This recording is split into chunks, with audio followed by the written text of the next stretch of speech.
Hello everyone, my name is Emily Couture, and today we're going to take a look at evaluating functions.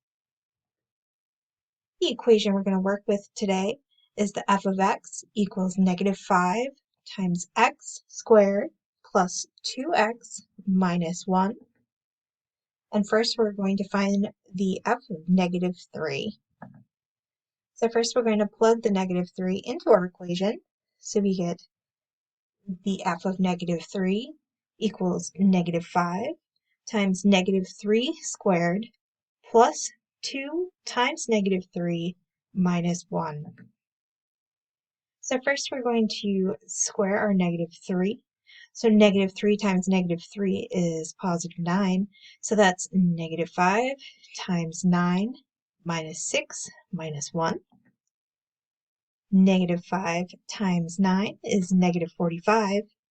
And -6 minus 1 is -7. So finally, -45 minus 7 gives us an answer of -52.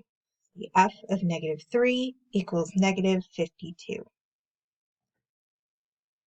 Next, we're going to find the f of 2 in the same equation.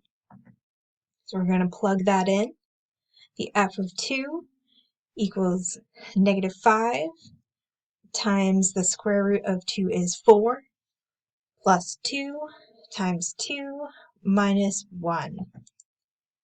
So the f of 2, we've got -5 times 4 is -20.